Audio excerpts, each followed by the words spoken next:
Kirani atau biasa disapa dengan Ilva dalam program podcast NU Channel Wajo. Nah, alhamdulillah kita dipertemukan dalam episode perdana nih teman-teman, alias episode pertama hari ini, yang dimana pada kesempatan kali ini juga kita akan membahas nih salah satu organisasi kepemudaan Islam terbesar dan paling berpengaruh di Indonesia, termasuk di Kabupaten Wajo, yaitu Gerakan Pemuda Ansor atau yang akrab disebut dengan GP Ansor. Nah, sebagai gambaran sedikit nih buat teman-teman yang mungkin masih asing dengan organisasi GP Ansor itu sendiri, bahwa Ansor itu adalah organisasi sayap pemuda dari Nahdlatul Ulama. Jadi organisasi ini berada di bawah naungan Nahdlatul Ulama yang lahir sebagai garda terdepan dalam menjaga nilai-nilai Islam Ahlussunnah wal Jamaah. Nah, selain itu teman-teman, ke Ansor ini sendiri juga merupakan organisasi yang terkenal di kalangan masyarakat, yang dikenal sebagai organisasi yang aktif nih dalam berbagai kegiatan-kegiatan, baik itu kegiatan sosial, kegiatan keagamaan, dan juga kegiatan-kegiatan lainnya. Dan untuk ngobrol lebih jauh nih, mungkin mulai dari laporan, kemudian tantangan-tantangan dari GP Ansor itu sendiri, kita kedatangan tamu yang sangat spesial nih sore hari ini. Telah hadir di hadapan saya salah satu tokoh muda NU teman-teman, yang punya pengaruh besar dalam menggerakkan pemuda Islam di Indonesia, khususnya di Kabupaten Wajo. Langsung saja kita sambut narasumber kita sore hari ini, Kak Muhammad Iwan Esos MSI. Selamat datang Kak di podcast NU Channel. Terima kasih. Ini panggilannya Kak aja nih atau panggilan lain mungkin? Ya, Kak aja. Kak aja ya. Oke. Bagaimana nih kabarnya Kak hari ini? Alhamdulillah baik. Aduh, kayaknya saya juga cukup deg-degan nih teman-teman, karena ini adalah pertama kali juga nih Ketua GP Ansor saat ini, dan kayaknya buat teman-teman atau sahabat-sahabat NU yang mungkin baru pertama kali ketemu dengan beliau nih, pasti kalau istilah Gen Z sekarang ya, udah kenotis nih aura-aura kepemimpinan dari beliau. Karena dari penampilannya aja udah kelihatan ya, ada ketua di alma mater beliau. Jadi sungguh luar biasa ya Kak ya. Iya. Oke. Sebelum kita lebih membahas lebih jauh lagi nih Kak, boleh nggak nih Kak diceritain sedikit sebenarnya gimana sih awal mula Kak Ikhwan ini bisa terlibat aktif di Nahdlatul Ulama sampai pada akhirnya berada di posisi menjadi Ketua GP Ansor saat ini? Ya. Oke, terima kasih. Yang pertama, bahwa kedatangan saya di sini, saya mengucapkan terima kasih banyak atas undangan yang diberikan kepada saya selaku pimpinan cabang Gerakan Pemuda Ansor Kabupaten Wajo, diminta untuk memberikan ulasan atau informasi yang berkaitan tentang Gerakan Pemuda Ansor itu sendiri. Tadi host sudah menyampaikan bahwasanya Gerakan Pemuda Ansor di Kabupaten Wajo cukup dikenal dan cukup memberikan kontribusi yang positif, khususnya pada generasi muda yang ada di Kabupaten Wajo. Jadi sebelum saya jauh bercerita tentang Gerakan Pemuda Ansor, jadi saya nih akan bercerita tentang perjalanan saya. Ya, boleh Kak. Boleh. Ya, saya akan bercerita tentang perjalanan saya sehingga diberikan amanah untuk menjadi pimpinan cabang Gerakan Pemuda Ansor Kabupaten Wajo. Jadi awal saya bergabung di keluarga besar Nahdlatul Ulama itu mulai dari organisasi di tingkatan pelajar. Jadi saya mulai tertarik dan memahami tentang NU secara umum, sehingga pada saat itu di masa-masa mahasiswa kami terpanggil dan kami memulai karir di Ikatan Pelajar Nahdlatul Ulama, dan pada saat itu kami diberikan amanah juga mulai dari sekretaris IPNU sampai dengan ketua IPNU Kabupaten Wajo. Setelah itu di tahun 2013, 2014 kembali lagi saya diberikan amanah menjadi ketua umum Pergerakan Mahasiswa Islam Indonesia. Setelah itu kami banyak berkomunikasi dengan warga Nahdliyin dan para kiai dan para ulama-ulama yang ada di Kabupaten Wajo, karena NU tidak terlepas dari kiai dan ulama tren. Setelah berkiprah di PMII dan juga banyak berkontribusi dan membantu sekaitan dengan kegiatan-kegiatan yang dilakukan oleh Nahdlatul Ulama itu sendiri. Kemudian setelah itu berkarir di PMII, kemudian kami kembali berkarir di luar dari Banom NU.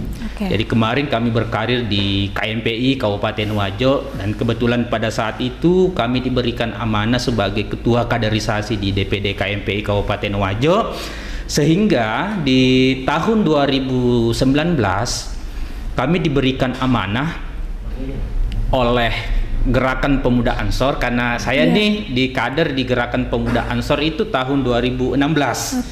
Yang pada saat itu yang dinahkodai oleh Bapak Dr. Abdul Malik SHI MHI. Dan pada saat itu beliau terpilih menjadi komisioner Bawaslu, sehingga kami diamanahkan menjadi pimpinan cabang di Gerakan Pemuda Ansor Kabupaten Wajo untuk periode pertama itu 2019-2023.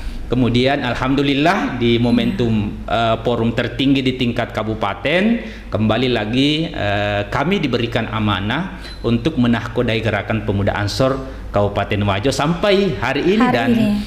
Mungkin ya sangat bersyukur karena aman kepada kami, dan mungkin juga saya pun juga banyak melakukan introspeksi diri terhadap hal-hal yang harus diberikan oleh Gerakan Pemuda Ansor itu sendiri supaya lebih bermanfaat dan bisa lebih memberikan nilai-nilai positif kepada warga Nahdliyin, pada khususnya pada umumnya pada teman-teman pemuda di Kabupaten Wajo. Kira-kira mungkin perkenalan singkat saya sebagai ketua Ansor ya.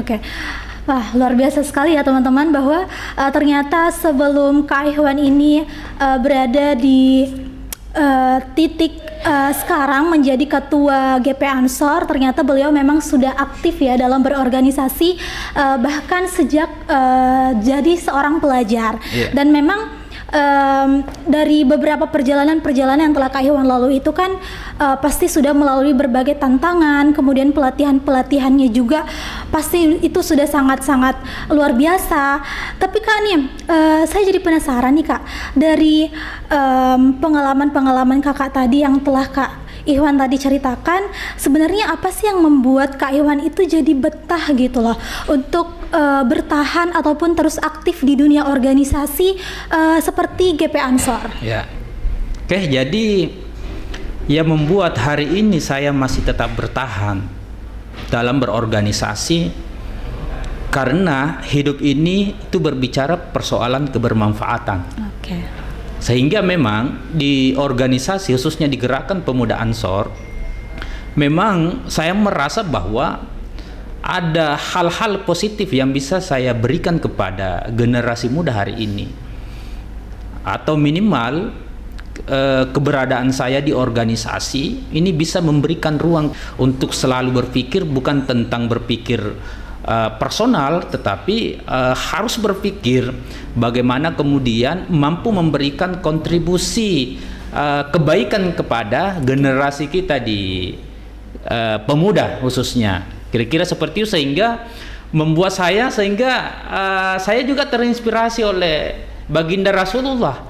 Sebagaimana yang telah disampaikan bahwa khairun nas anfa'uhum linnas, bahwa sebaik-baiknya manusia itu adalah manusia yang bermanfaat kepada orang lain. Sehingga itulah yang menjadi ruh dalam diri saya, sehingga ada nilai kesadaran dalam berorganisasi, sehingga mungkin sedikit banyaknya bisa memberikan manfaat, ya, bisa memberikan nilai-nilai edukasi kepada sahabat-sahabat yang lain. Oke, jadi bisa dikatakan ya teman-teman bahwa ternyata KAIHWAN ini mempunyai prinsip tersendiri nih dalam berorganisasi, bahwa ketika kita masih bisa memberikan sesuatu, memberikan manfaat begitu kan kepada orang lain, ya kenapa tidak, seperti itu ya Kak ya. Oke, kita bergeser nih Kak ke tema utama kita hari ini, yaitu mengenai GP Ansor. Nah, pada umumnya kan Kak, organisasi itu pasti punya visi, punya tujuan utama. Nah, kalau boleh tahu sebenarnya apa sih tujuan dan visi utama dari GP Ansor ini sendiri? Ya, oke, jadi terima kasih. Jadi kalau berbicara tentang Ansor, di tubuh Ansor itu kita punya aturan main dalam berorganisasi. Mungkin di organisasi-organisasi yang lain juga seperti itu. Jadi di Ansor itu punya peraturan dasar, punya anggaran dasar dan anggaran rumah tangga yang mengatur tentang mekanisme kita dalam berkelompok, mekanisme kita dalam berorganisasi. Jadi kita ini organisasi yang punya legalitas oleh baik secara hukum, juga mempunyai legalitas terhadap pengakuan publik tentang eksistensi Gerakan Pemuda Ansor. Kalau kita berbicara tentang tujuan Ansor itu sendiri, maka yang pertama yang harus saya sampaikan bahwa tujuan beransor itu yang diatur dalam organisasi itu adalah bagaimana membangun atau meningkatkan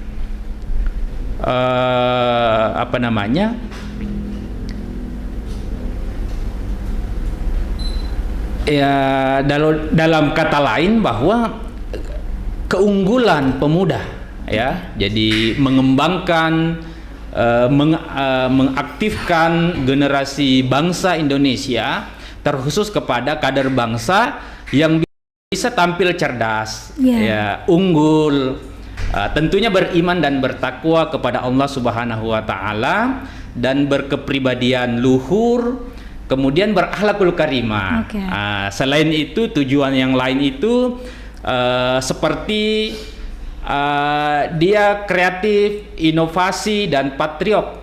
Ya, jadi patriotik itu kemudian di organisasi juga bertujuan itu meningkatkan keikhlasan dan amal soleh. Jadi kira-kira gambaran tujuan Ansor itu sendiri itu bagaimana meningkatkan itu. Kemudian yang kedua itu adalah menegakkan ajaran Islam Ahlus Sunnah wal Jamaah. Kalau yang ketiga tujuannya itu adalah memiliki peran aktif dan kritis dalam pembangunan nasional. Kalau di Wajo kan tentu pembangunan daerah, sehingga keadilan, kemakmuran, dan kesejahteraan itu mampu tersampaikan atau dirasakan oleh semua masyarakat, khususnya di Kabupaten Wajo. Itu yang menjadi tujuan kita di Ansor. Ya. Jadi visi misinya itu sangat luar biasa ya Kak ya. Itu baru bicara soal tujuan beransor. Begitu. Kalau kita berbicara tentang visi, maka yang pertama yang saya sampaikan bahwa visi Ansor itu adalah revitalisasi nilai dan tradisi. Itu nanti akan dioperasionalkan pada misi Gerakan Pemuda Ansor. Kemudian yang kedua itu adalah penguatan sistem kaderisasi. Jadi uniknya Ansor karena organisasi ini merupakan organisasi kaderisasi. Jadi tidak sembarangan juga. Jadi nggak sembarangan. Jadi kalau pemuda ingin bergabung di Ansor, di Gerakan Pemuda Ansor, maka ada jenjang yang harus ditempuh. Harus ada jenjang yang dilalui. Itu visi yang kedua. Kemudian yang ketiga itu adalah pengembangan kemandirian organisasi atau pengembangan potensi kaderisasi.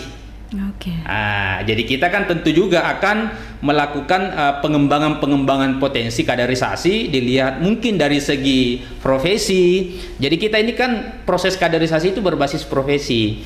Jadi kalau seumpama kaderisasi yang kita lakukan segmennya guru, maka tentu kita ramu proses kaderisasi itu mengarah kepada keguruan.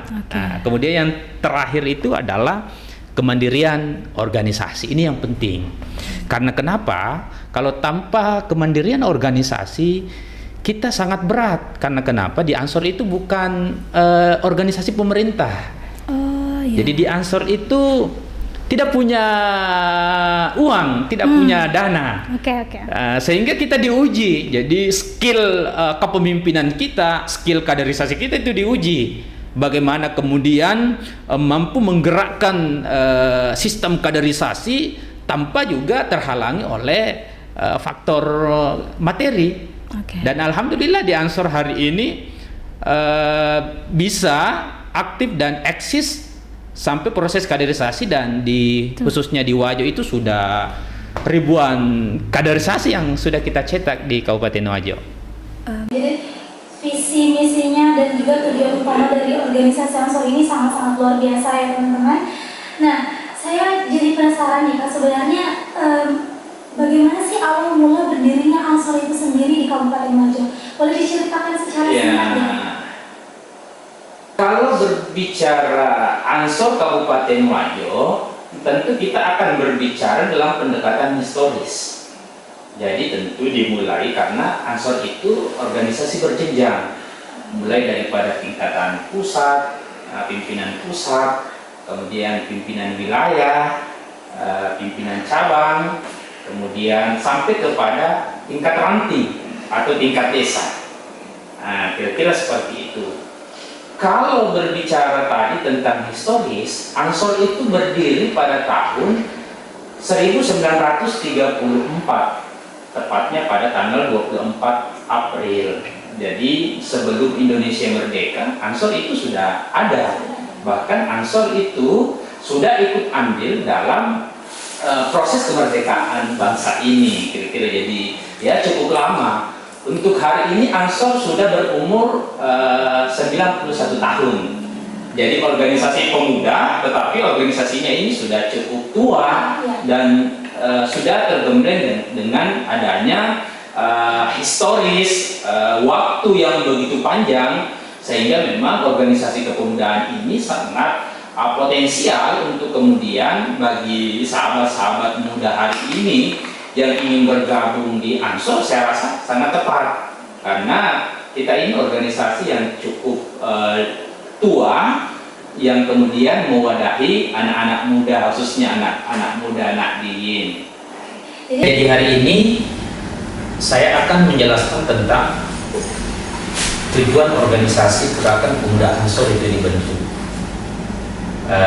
Jadi tujuannya itu adalah membentuk dan mengembangkan generasi muda Indonesia, khususnya para kader bangsa yang cerdas, unggul, beriman dan bertakwa kepada Allah Subhanahu wa taala, kemudian berkepribadian luhur, beramal soleh tentunya. Kemudian selanjutnya terampil dan patriotik, ikhlas, karena di Ansor itu harus ikhlas. Iya, harus ikhlas. Kemudian ya di samping ikhlas harus juga berakhlakul karimah. Nah, itu menjadi ciri khas Ansor. Sehingga nilai-nilai akhlakul karimah itu, karena itu adalah internalisasi daripada sifatul rasul. Nah, kira-kira seperti itu gambaran singkat berkaitan tentang tujuan Ansor itu sendiri. Ya. Visi organisasi Gerakan Pemuda Ansor itu yang pertama adalah revitalisasi nilai dan tradisi. Kemudian yang kedua adalah penguatan sistem kaderisasi. Jadi Ansor itu organisasi kaderisasi, jadi tidak seperti dengan organisasi yang lain yang mungkin bisa masuk begitu saja. Berbeda dengan Ansor. Di Ansor itu punya mekanisme tersendiri untuk bergabung di Gerakan Pemuda Ansor. Juga punya kriteria tertentu ya, calon-calon anggota dari organisasi Ansor. Iya, tentunya seperti itu. Jadi kita ini sebelum proses perekrutan atau kaderisasi kita dulu lakukan screening peserta. Kalau kemudian memang secara keterpenuhan syarat bisa bergabung, maka mengikuti jenjang selanjutnya, itu jenjang mulai dari penerimaan materi sampai pada proses pembayatan. Kemudian yang ketiga itu adalah pemberdayaan potensi kader. Jadi di Ansor itu kita ada ruang untuk pemberdayaan kader. Kalau di Ansor Pusat itu sendiri ada BUMA, Badan Usaha Milik Ansor, gitu. Kalau di Wajo kita punya Kafe Toleransi. Kafe Toleransi. Iya, Kafe Toleransi yang digagas oleh sahabat-sahabat Ansor Wajo. Mungkin nanti ke depan bisa lebih inovatif, bisa lebih berkembang. Jadi mungkin nanti kita akan desain bagaimana konsep BUMA itu mampu kita interpretasikan di dalam konteks usaha yang dilakukan oleh Ansor Wajo itu sendiri. Kemudian yang terakhir visinya adalah kemandirian organisasi. Ini yang paling penting karena hampir semua generasi muda kita hari ini kalau berbicara tentang organisasi, pasti yang terbesit di dalam mindset sebagian itu apakah Ansor ada uangnya? Oke. Gitu. Cukup menarik ya. Iya.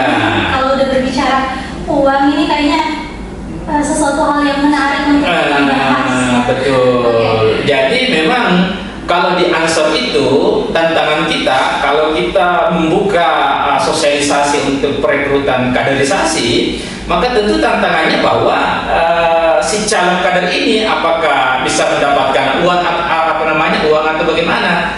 Jadi makanya di Ansor Wajo itu kemandirian organisasi menjadi catatan tersendiri bagi struktur hari ini, kepengurusan hari ini, kepemimpinan hari ini, bahwa yang harus kita lakukan adalah bagaimana membuat inovasi sehingga kemandirian organisasi ini bisa cepat untuk kita lakukan, sehingga memang ada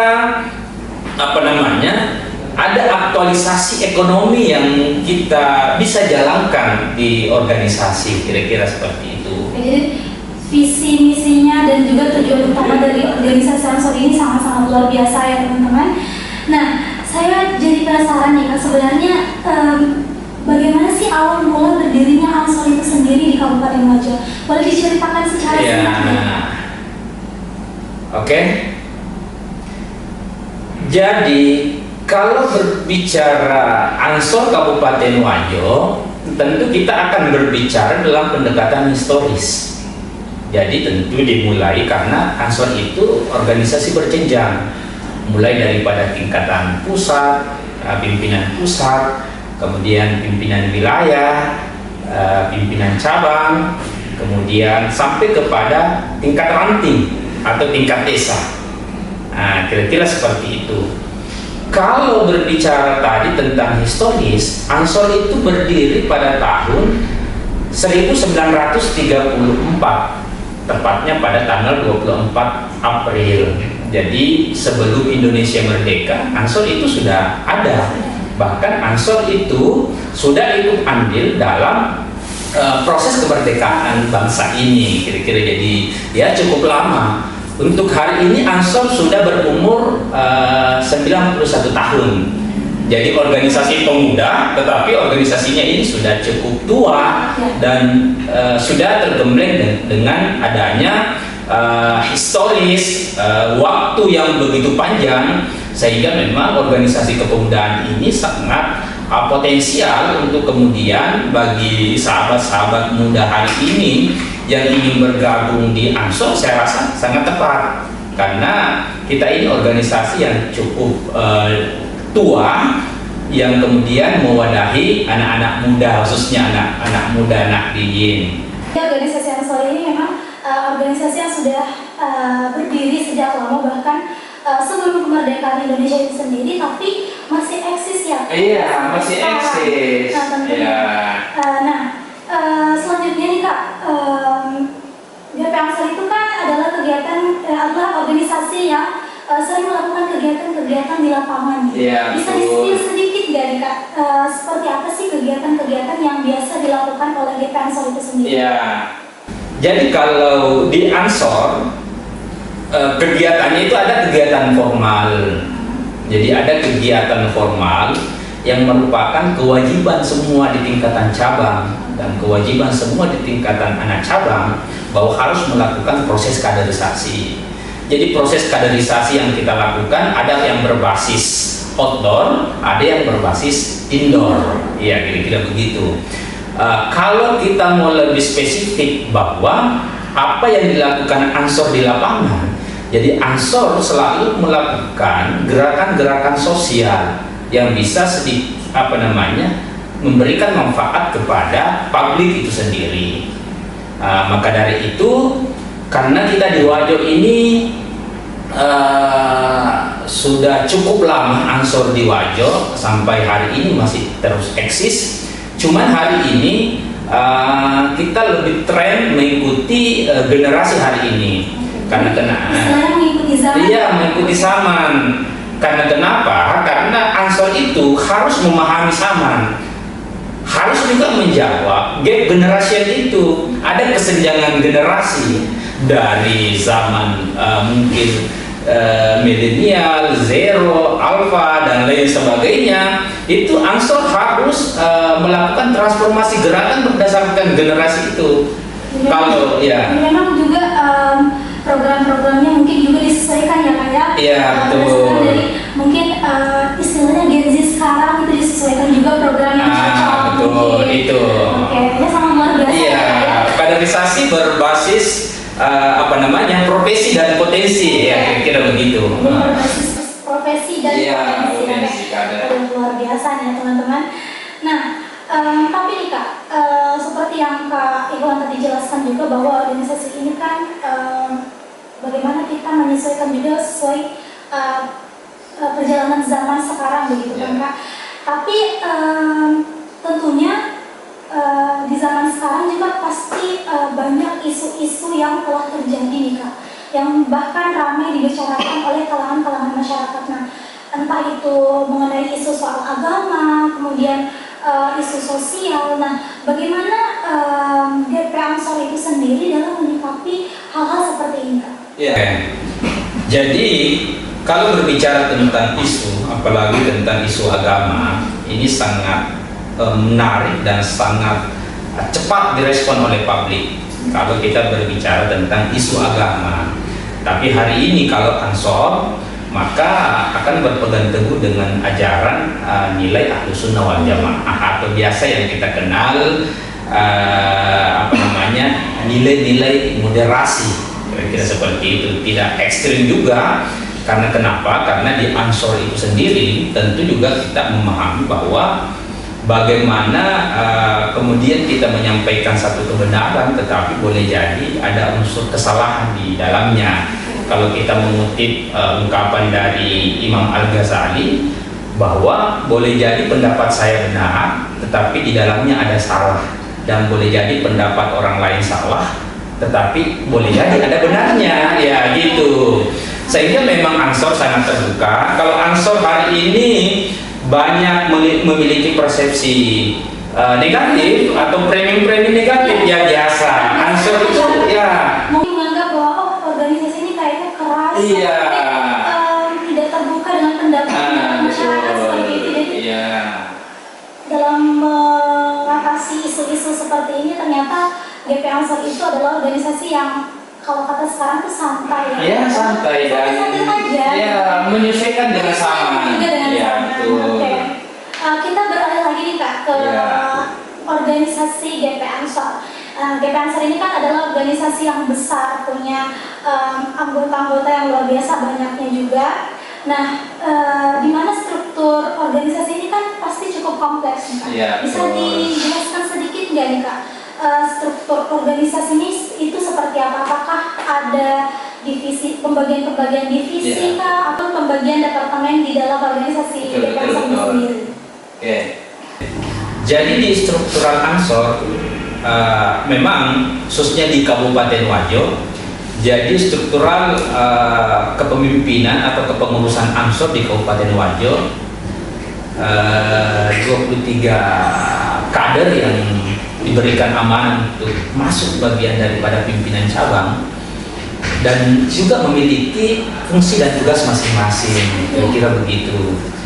Jadi ketua juga berfungsi untuk bagaimana kemudian melakukan dan menjalankan kepemimpinan itu, tetapi dibantu oleh 9 ketua. Jadi ada ketua umum, ada wakil ketua, ya. Jadi kalau di Ansor itu sendiri, saya dibantu dengan 9 wakil ketua yang punya tugas dan fungsi masing-masing.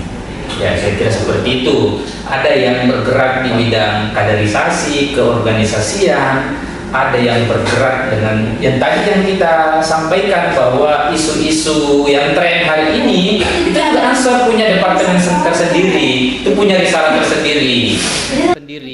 Jadi setiap divisi atau departemennya itu punya peran dan fungsinya masing-masing. Iya, betul. Oke. Nah, karena GP Ansor ini adalah organisasi yang besar, seperti yang sudah saya katakan juga bahwa tentunya dalam pengambilan keputusan nih Kak, mungkin pengambilan keputusan program, perencanaan program ataupun hal-hal lainnya itu apakah ada mekanisme tertentu Kak? Apakah harus mengumpulkan semua anggota misalnya untuk memutuskan sebuah keputusan atau mungkin ada mekanisme tertentu seperti itu Kak? Jadi proses pengambilan keputusan di Gerakan Pemuda Ansor itu punya mekanisme tersendiri. Dalam prinsipnya adalah musyawarah mufakat. Musyawarah mufakat. Untuk menentukan program kerja, maka kita akan menyaring semua apa yang menjadi kebutuhan kader khususnya di Kabupaten Wajo. Ini baru-baru kami laksanakan rapat kerja yang dimulai menggali semua informasi atau saran daripada kader-kader yang ada di Kabupaten Wajo yang kemudian di pimpinan cabang itu merumuskan apa yang kemudian kira-kira kebutuhan organisasi. Sehingga memang di semua jajaran wakil ketua, wakil sekretaris dan bendahara yang punya peran strategis semua dan punya keterlibatan semua, maka di momentum rapat kerja semua pimpinan cabang itu merumuskan kebijakan-kebijakan yang strategis yang berbasis kebutuhan organisasi. Jadi harus berdasarkan musyawarah. Jadi kalau kita dalam proses pengambilan keputusan di Ansor itu punya mekanisme tersendiri, tidak sepihak ditentukan oleh saya secara kebetulan menjadi ketua umum, bukan berarti bahwa segala kebijakannya lahir dari saya, tetapi lahir dari keputusan bersama, keputusan organisasi. Nah Kak, biasanya nih ya Kak, pada umumnya itu kan organisasi itu, mau itu organisasi, instansi dan lain-lainnya, ketika menjalankan fungsinya pasti umumnya nih Kak, suatu organisasi itu kan nggak bisa berjalan sendiri. Biasanya kan mungkin ada kolaborasi dari beberapa instansi ataupun organisasi kepemudaan lainnya. Apakah GP Ansor ini juga pernah atau memang dalam menjalankan fungsinya harus melakukan kerjasama dengan organisasi atau instansi lain nih Kak? Jadi di Ansor itu sendiri dalam pelaksanaan program kerja, jadi yang kita rancang itu adalah ada kegiatan yang sifatnya mandiri, itu di internal Ansor. Ada yang sifatnya kemitraan. Sifatnya kemitraan ini nanti tidak lama lagi kita akan melakukan kegiatan kemah literasi digital yang mungkin nanti Ikatan Guru Indonesia bekerja sama dengan Gerakan Pemuda Ansor Kabupaten Wajo. Jadi kita bermitra. Jadi Ansor terbuka, termasuk nanti kita akan agendakan buatkan kemah literasi kembali yang mungkin bisa saja bekerja sama dengan pemerintah daerah. Jadi Ansor itu tidak tertutup. Selama kegiatannya maslahat, selama kegiatannya positif, maka Ansor terbuka. Bahkan kita di organisasi kepemudaan yang lain kita pun juga terbuka. Oke, jadi memang organisasi Ansor ini istilahnya ketika mungkin ada organisasi atau instansi lain yang ingin mengajak kerjasama juga, pasti akan direspon baik juga kan oleh organisasi. Ansor terbuka. Ansor itu terbuka. Teman-teman. Nah, selanjutnya nih, tentunya dalam organisasi instansi itu pasti ada tantangan dalam menjalani organisasi. Nah, bisa di-spill nggak nih Kak? Apa sih sebenarnya tantangan terbesar yang Kakak lalui selama ini, apalagi sekarang telah menjadi ketua GP Ansor bahkan selama 2 periode? Jadi di organisasi sebenarnya tantangan itu akan pasti ada. Pasti ada. Tantangan itu pasti ada. Tetapi di Ansor itu sendiri itu siap dengan tantangan itu. Jadi memang kalau berbicara tentang tantangan, bahwa kita ini banyak sekali banyak tantangan yang kita hadapi. Yang pertama itu dari internal kita sendiri. Terkadang perbedaan pendapat itu bagian daripada tantangan yang kita hadapi. Mungkin berbicara tentang waktu bagi setiap pimpinan cabang juga, itu juga menjadi tantangan. Yang mungkin punya keterbatasan untuk kita selalu duduk bersama, untuk selalu bersilaturahim, karena mengingat juga di beberapa pimpinan cabang itu punya kesibukan yang lain, punya kegiatan-kegiatan yang lain. Kemudian yang ketiga tantangannya itu kan tentu berkaitan dengan materi juga sih sebenarnya. Jadi di Ansor juga tantangannya itu, tetapi itu tidak menjadi halangan bagi kita untuk tetap berkiprah dan tetap untuk berkreasi di Ansor itu sendiri. Dan sampai hari ini masih tetap jalan walaupun terbatas dari segi materi. Jadi ini adalah organisasi yang sangat luar biasa. Betul. Nah, Kak, sebagai ketua GP Ansor saat ini, pasti Kak Irwan ini punya harapan ataupun ingin melihat seperti apa sih wajah Ansor itu ke depannya? Jadi saya secara pribadi, kalau apa yang kemudian menjadi tujuan organisasi dan visi misi organisasi Gerakan Pemuda Ansor itu berjalan maksimal, maka itu bagian daripada harapan kita semua. Sehingga memang ke depan kita mengupayakan, begitu pula di pimpinan pusat, terus mengupayakan dan terus melakukan penguatan kelembagaan mulai dari internal sampai kepada eksternal. Makanya Ansor hari ini di pimpinan pusat beberapa kali meluncing semua, termasuk Ansor University. Jadi Ansor juga punya Ansor University. Jadi kalau bicara soal nanti kajian-kajian atau forum-forum intelektual, maka fasilitasnya di Ansor University. Sebagai penutup pertanyaan di sesi kita pada hari ini nih Kak, mungkin ada pesan khusus nih kepada masyarakat, terutama mungkin generasi muda yang sekarang sedang mendengarkan kita. Jadi mewakili dari pimpinan cabang Gerakan Pemuda Ansor Kabupaten Wajo, tentu kami sangat berharap bahwa membangun daerah kita itu harus memiliki kesatuan visi. Harus memiliki kesatuan visi. Makanya di Ansor biasa dikenal dengan tagline satu komando dan satu barisan. Satu barisan, satu komando. Kira-kira seperti itu. Jadi ayo kita berbarengan, ayo kita bersama-sama memberikan kontribusi positif terhadap daerah kita, agar supaya kita bisa mengambil bagian demi kesuksesan kita bersama demi kemaslahatan. Jadi tentu yang menjadi harapan saya secara pribadi, secara kelembagaan juga, bahwasanya ayo semua kita bergabung di Ansor, ayo semua kita beransor, Dan insya Allah mungkin Ansor itu adalah jalan berkah bagi kita semua. Juga kita banyak mendapatkan kritikan dari luar itu tidak menjadi masalah bagi kita semua. Itu justru malah menjadi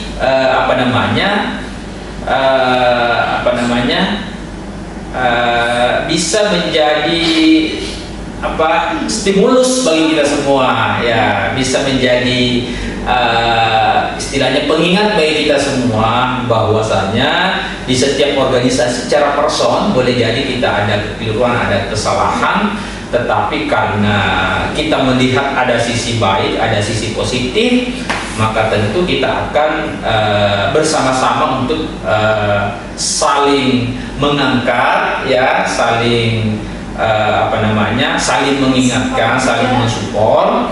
Tentunya juga pun di Ansor seperti itu. Sehingga harapan kami untuk para pemuda, ayo semua kita bergabung di Gerakan Pemuda Ansor Kabupaten Wajo untuk lebih mengenal bahwa Ansor itu seperti ini. Karena jangan sampai kita hanya sedikit melihat gambaran-gambaran atau ulasan-ulasan yang mungkin tidak lengkap sehingga memiliki persepsi negatif, ya kan banyak seperti itu, premin negatif terhadap Ansor. Jadi saya tekankan hari ini bahwa Ansor itu sangat terbuka dan Ansor itu punya tujuan dan visi yang jelas, dan Ansor itu tetap teguh dalam ajaran Islam Ahlussunnah wal Jamaah. Kemudian poin terakhir itu adalah NKRI harga mati. Harga mati. Oke, alhamdulillah sangat luar biasa ya teman-teman pembahasan kita sore hari ini, dan sudah tak terasa nih kita telah sampai di akhir segmen pada hari ini, dan tentunya kami ucapkan terima kasih banyak kepada narasumber kita yang sangat luar biasa telah meluangkan waktunya juga untuk hadir pada hari ini, tentunya untuk berbagi wawasan, berbagi pengalaman, dan juga pandangan-pandangan dari beliau mengenai organisasi GP Ansor. Dan semoga apa yang kita bahas hari ini teman-teman bisa menjadi ilmu yang bermanfaat juga bagi kita semua. Dan juga tak lupa kami ucapkan terima kasih banyak kepada sahabat-sahabat yang telah mendengar podcast kita pada hari ini. Jangan lupa subscribe, like, komen, dan share video ini ke teman-teman ataupun saudara-saudara kita agar mereka juga bisa mendapatkan manfaat nih dari perbincangan kita sore hari ini. Dan buat teman-teman di rumah yang mungkin penasaran nih dengan narasumber, siapa sih narasumber kita selanjutnya, atau mungkin punya pertanyaan-pertanyaan yang menarik nih yang ingin ditanyakan kepada narasumber kita selanjutnya, boleh banget kalian komen-komen juga di kolom komentar di bawah, dan juga jangan lupa pantengin berbagai sosial media kita. Oke, insya Allah kita akan bertemu, kita akan berjumpa di episode selanjutnya, dan tentunya dengan narasumber dan tema yang